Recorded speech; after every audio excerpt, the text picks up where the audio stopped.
Earlier, we told you that the Federal High Court sitting in Abuja has convicted the Director General of the PTLB Presidential Campaign Council, Doyin Okukwe, for violating the Money Laundering Act. The Economic and Financial Crimes Commission had arraigned Okukwe in 2019 on a 59-count charge bordering on alleged money laundering and diversion of funds to the tune of 702 million naira. He was arraigned before the presiding judge, Ijoma Ojukwu, alongside two companies, Value Trust Investment Limited and Abraham's Telecoms Limited. Okukwe was said to have received cash from the Office of the National Security Advisor, Sambo Dasuki, while he was special advisor to former President Goodluck Jonathan. Well, the national chairman of the Labour Party, Julia Sabure, has decried the upsurge in the spate of assassinations of its party leaders and candidates across Nigeria. Abure described the situation as not only worrisome, but also a great threat to democracy. He lamented that members and supporters of the Labour Party had been victims of harassment, assault, and outright assassination. He described the latest killing of one of the party's House of Assembly candidates, Christopher Elehu, in Igbo State, as one too many. The LP chairman appeals to the federal government to provide police protection. And joining us now to discuss this development is the Labour Party spokesperson, Dr. Yunusa Tanko. Good to have you on Newsday. Thank you so much for joining us for this conversation. Thank you very much, and good afternoon. In light of the assassinations, the targeted killings, and just the general violence, do you, Dr. Yunusa Tanko, do you believe that the security forces should be doing more, as it shows that, things are ramping up and election violence is really starting to pick up? This is worrisome. What do you have to say? Well, it is more worrisome. As of last night, in Kaula local government, from the information available to me, there was sporadic shooting, and then the killing has even gone beyond the position in which the national chairman has just told you. One Cletus Akuda, the PRO of Park Ward, Kura local government, was also killed. And Levi Zakaria, a member of and the younger brother to our unit secretary in that particular area, was also killed. So that will account for like 4 persons already deposited in the morgue because they are Labour Party members. And we've sounded this alarm earlier on when it started from Lagos State. And when it started from Lagos State, we were being intimidated as regard to registering, collection of PVC, destroying of our billboards, and at the same time, there was intimidation both on cyber and then the killing of the Kaura local government women leader, which our teaming leaders visited yesterday in Kaura local government. It was at that point that they discovered that more than 2 persons or 1 or 2 persons were also killed in that regard. So for us, it's a continuous attack on the Labour Party and the obedient movement. And it clearly shows that we are being under siege because of our position and then because the Nigerian youth have shown support for Peter Obi.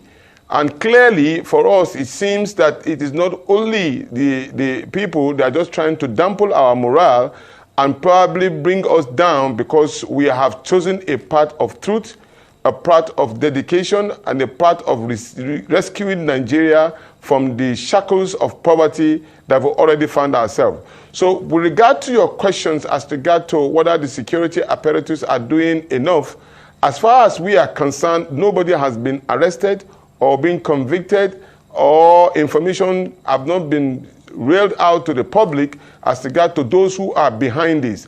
And then we say this with due respect to some of the attacks we've received over the month, and then statements being accorded to our other political parties who clearly did not sign the peace accord that was signed on the 28th of September. And that, of course, sent a red flag to Nigerians that these people are not ready for a free and fair election And then we urge the federal government to quickly deal with these issues and then bring the culprit to book. Because anything short of that may force a lot of people to take arms and defend themselves. And that will not be good for every one of us. I said this at a meeting day before yesterday, the International Republican, at the Yaga conference meeting, and where we railed out all of these particular challenges, and we made it clear that it's not as if we cannot defend ourselves, but they shouldn't push us to the wall that we will have to come out in arms to defend ourselves. The attack is getting too many, and then no solution in the air, no resolutions as regard to some of the people who have been involved in this heinous crime, and it cannot continue. We cannot sit down and be killed one by one just because we want to run for elections. We are out for rescuing Nigeria, and in any way, those who are even involved in the killing should know that they are actually digging their own grave, because by trying to demarcate us or deter us or intimidate us will only make us popular, and they are the ones suffering at the end of it all. So we plead with the government to quickly come in as quickly as possible to arrest those who have been involved in this killing. And we also use this opportunity to call on the international community to look at it that Labour Party is under siege by the other political parties just because we want a better Nigeria. Well, very well said, Dr. Tanko. Talking about being under siege, like you earlier stated, it seems the Labour Party is facing a myriad of challenges. We just got breaking news that a federal high court in Abuja has convicted the Director General of the Peter Obi presidential campaign, that's Doyin Okukwe, for violating the Money Laundering Act. Can you react to this? Well, at the moment, as I'm coming to this studio, I have not received any information with regard to that particular judgment. And if it comes out, we have our legal team. We will look at it. We are a law-abiding political party. We will look at it and give appropriate action response to the issue. But at the moment now, this particular message met me on the way, so I have not in any way gotten any information from any of our legal team that's regard to the issue of whether our Director General has been convicted or not. So, but I can assure you we will make appropriate response immediately when we get this particular response legally. Well, yes, it does seem like the Labour Party is a bit under attack, and there is a war also of, well, what should I call it, of perception.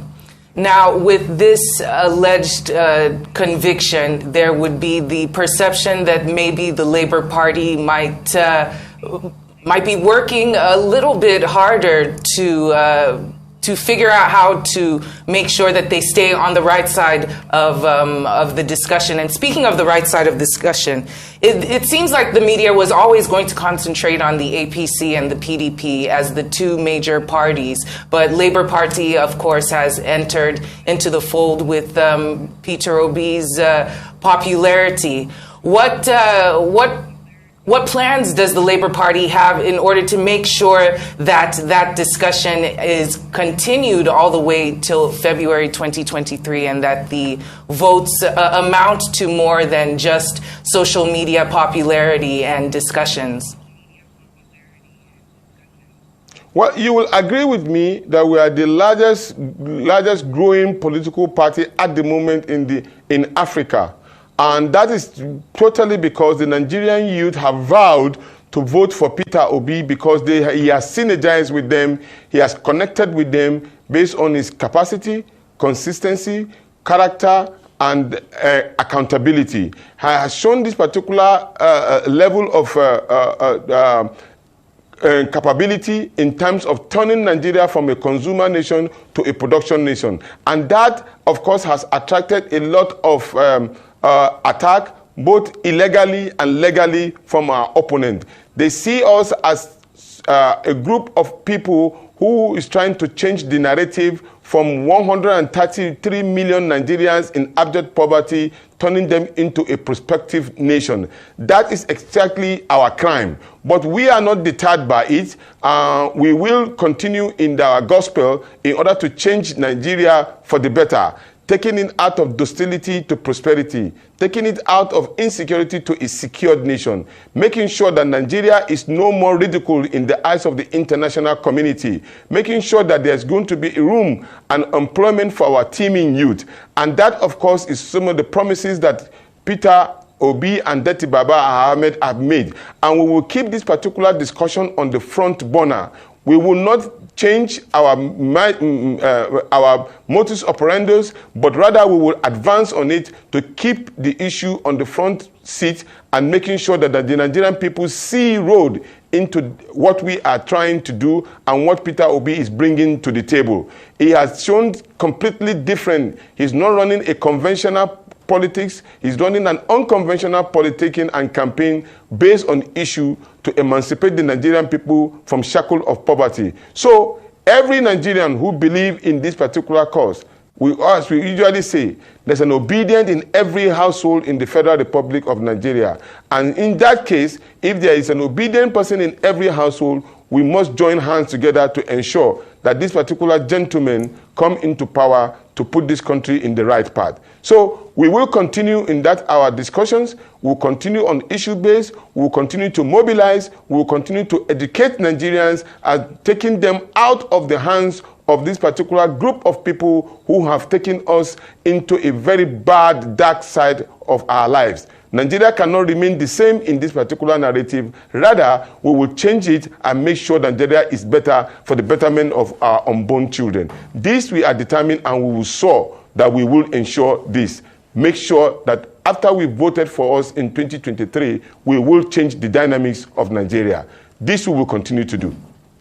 Now, Dr. Tanko, apart from attacks on your party members, we've also recorded attacks on INEC facilities, which have gone unchallenged. We don't know who the masterminds are. We don't know who those involved, who are those involved in the act. So are you worried, perhaps, that security, or should I say insecurity, might be an obstacle, regarding the 2023 elections?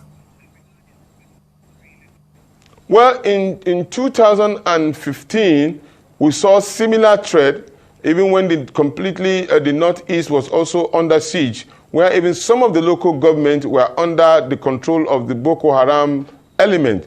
But that did not deter us from having an election. But we also know that they are trying to use the same tactics in trying to deny the right of the Nigerian people, circumventing the rule of law, and ensuring that they trample on the right of the people to vote for the person that they wanted in power. And so therefore, we are studying the situation. It seems to us the attack on INEC facilities were more domiciled in the area in which we have our stronghold, which is the southeast.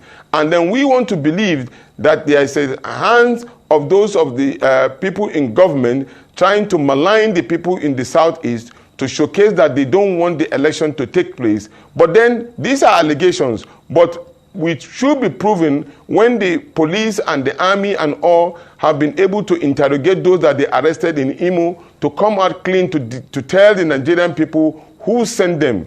Because for a crime to be committed, somebody must have orchestrated it, somebody must have had it, somebody must have seen it, and somebody will suffer the brunt of all of the outcome of the crime that has been committed. So for us, there must be people who are behind this particular heinous crime against the Independent Electoral Commission. Don't forget, we have it on record that these people have also made attempt to derail and force the hands of the INEC Inter-Electoral Commission in order to manipulate the Beavers document. This was alluded to the chairman of the APC, who came out and said they are not sure whether APC, where the INEC will get internet in terms of using the Beavers.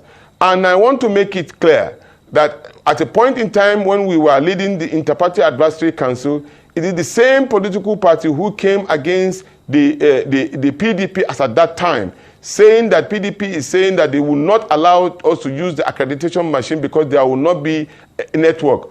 But we stood firm on the right of the democracy that we all believe in. We stood firm that that particular accreditation machine should be used, and it was used, and behold, they were the beneficiary of it. It is so appalling today that while some of them are staying in a restaurant outside the country, talking about maligning and saying that power is not gotten served by a la carte, you have to fight for it, you have to struggle for it, you have to snatch it if possible, clearly indicate that they are finding the hands of violence. But the question you want to ask is that these people, whenever they want to use ATM, they don't have problem of network. But now, because we want to have credible election, they are now claiming that probably the INEC will not have network in order to conduct elections. We will say no, and we will ask every Nigerian to say no. There is network in every part of this country.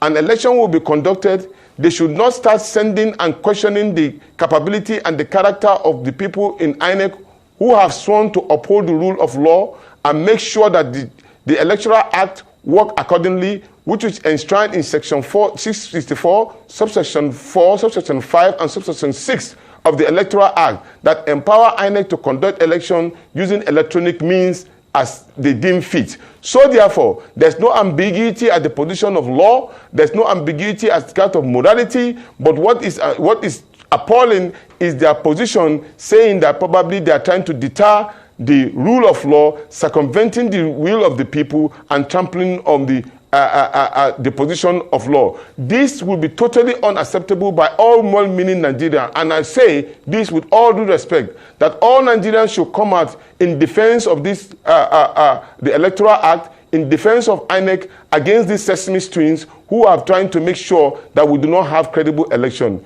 We are prepared, and the Nigerian youth are prepared, and they are so determined and dogged that they will have a credible election, and we will make sure that anybody who wants to derail this system becomes the enemy of the state.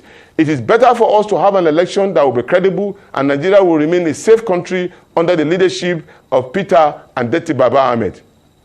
Thank you for that, Dr. Tanko. And speaking of credibility, the selling point for the Labour Party, for the most part, has been the fact that there's no recycling or cross-carpeting of candidates. It's not old politics. It's a newer, fresher, younger face that maybe might be devoid of some of the scandals that have ruptured parties before. With this, and I'm sorry to keep bringing it back up, with the the information about Mr. Doyin Okupe and this money laundering conviction, there might be a little bit of work done for reputation management in order to make sure that that perception is still there, that it's not the old politics that's being used and old money circulating around. So can you tell us what the Labour Party plans to do in order to further put in the minds of Nigerians that this